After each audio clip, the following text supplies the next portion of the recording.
Assalamualaikum warahmatullahi wabarakatuh. Perkenalkan, nama saya Muhammad Amiruddin. Saya Gandhi Nafi Mustafa. Di sini kami akan menjelaskan tentang teori perdagangan internasional. Teori perdagangan internasional. Secara umum, perdagangan internasional dapat diartikan sebagai sebuah hubungan kerjasama dari dua negara atau lebih untuk dapat memenuhi kebutuhan rakyatnya. Teori perdagangan internasional, terdapat teori perdagangan internasional. Salah satunya teori klasik yang memiliki beberapa jenis sebagai berikut. Yang pertama, dua barang dan dua negara, berkaitan dengan isu-isu aktual yang terkait dengan perdagangan internasional dapat dianalisis dengan kasus dua negara dan dua barang.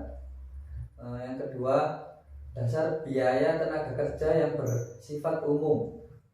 Faktor produksi seperti masalah tanah, modal dianggap tidak penting. Jadi nilai suatu barang tergantung pada biaya tenaga kerja atau jumlah tenaga kerja.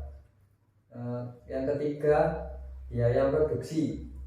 Menurut Tambunan, biaya produksi per unit output konstan, tidak berubah walaupun volume produksi berubah. Yang keempat atau yang terakhir, biaya transportasi. Membicarakan perdagangan internasional sudah pasti ada beban biaya transportasi, sehingga harga jual barang biasanya lebih tinggi daripada harga aslinya. Berdasarkan perspektif perdagangan internasional, terdapat beberapa faktor penyebab.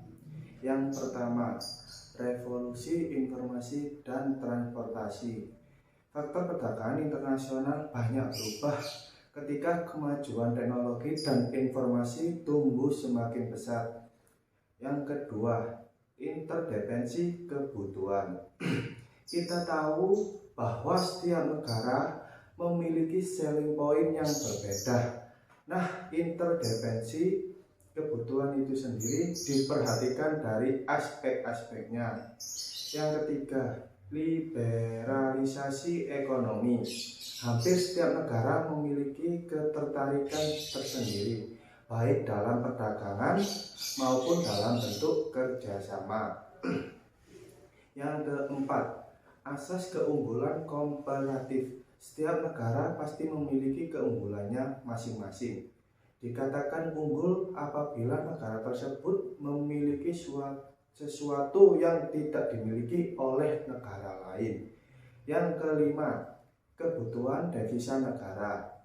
Kebutuhan devisa negara yang baik harus memiliki cadangan devisa. Tujuan perdagangan internasional. Yang pertama, menaikkan devisa negara. Dua, memenuhi kebutuhan manusia. Tujuan lain adalah mempengaruhi kebutuhan orang banyak. Konteks orang banyak tidak atas dasar per lembaga atau per perusahaan yang melakukan ekspor. Yang ketiga, mendapatkan penghasilan.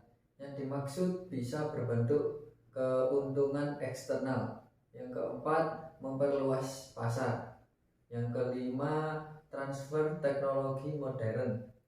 Yang keenam, meningkatkan kemakmuran masyarakat. Manfaat perdagangan internasional. Yang pertama, mempererat hubungan antar negara.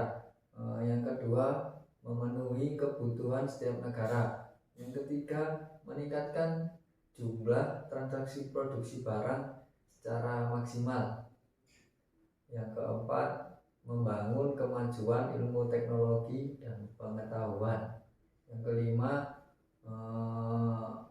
pengadaan spesialisasi produksi.